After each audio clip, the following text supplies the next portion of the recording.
কবুল বলে। বল বাবা। ভাইয়া বল না। আব্বা আব্বা আমি বিয়ে করবো না আব্বা। কাজী সাহেব বলেন আব্বাজান কবুল। কথা বল। আব্বা কাজটা কিন্তু ঠিক হচ্ছে না। খুব ঠিক হইতেছে। আমি আর গাজী সাহেব মিলে যে সিদ্ধান্ত নিচ্ছি সেটাই ঠিক আছে। এখন তুই ভালো ভালো কবুল বল, নাহলে কিন্তু আমি গুলি করে দিলাম। 1 2 কবুল বলেন আব্বাজান। কবুল। কবুল হয়েছে আলহামদুলিল্লাহ। আলহামদুলিল্লাহ। এই বন্দুক রে, মিষ্টি এই না খাওয়াই দে সবাই রে, আমার ছেলে কবুল বলছে।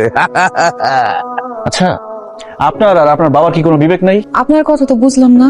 যেই ছেলে বিয়ের আসর থেকে দৌড় দেয়, সেই ছেলেকে বিয়ে করলেন কিভাবে? আর আপনার বাবাই বা কিভাবে আমার হাতে আপনাকে তুলে দিল? আচ্ছা, আপনি বিয়ের আসর থেকে দৌড়তেছিলেন কেন? কারণ আমি আপনাকে বিয়ে করতে চাই নাই, এই জন্য। পাত্রী হিসেবে কি আমি এতটাই খারাপ যা মানে আপনি বিয়েই করতে চান নাই? এখানে খারাপ ভালোর বিষয় না, বিষয় অন্য জায়গায়। আপনার কি অন্য কোথাও প্রেম আছে, রিলেশন করেন? জি না। তাইলে আরে আপনি বড় হয়েছেন গ্রামে, আমি বড় হয়েছি শহরে। আমি যখন ক্লাস 3-তে পড়ি তখন আমার আব্বা আমাকে মামার বাসায় পাঠায় দেয়। সেখানে আমি পড়াশোনা শেষ করি, এখন একটা ভালো চাকরি করি। তো তো মানে বোঝেন না? আপনার আমার বড় হওয়ার মধ্যে বিরাট পার্থক্য। আমাদের বড় হওয়ার পরিবেশ সম্পূর্ণ আলাদা, শিক্ষা ব্যবস্থা আলাদা, আমাদের জীবন দর্শন আলাদা। আপনার ব্যক্তিগত পছন্দ, আমার ব্যক্তিগত পছন্দ অপছন্দ সব আলাদা। এই দুজন আলাদা মানুষ এক হয় কিভাবে? দেখেন, মানুষের বিয়ের আগে কি সবকিছু এক থাকে? দুইজন তো আলাদা আলাদা মানুষই হয়।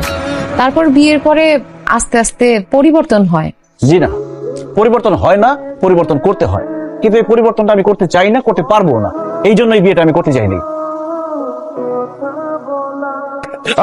আসসালামু আলাইকুম। ওয়ালাইকুম আসসালাম। আমি তো বুঝতে পারছিলাম বাসর রাতে তুই ঠিকই ঘরের থেকে পালানোর চেষ্টা করবি, সেই জন্য বন্দুক নিয়ে দাঁড়ায় আছি। আরে বন্দুক দে। আব্বা, আপনি তো আমার কথাই বুঝতেছেন না।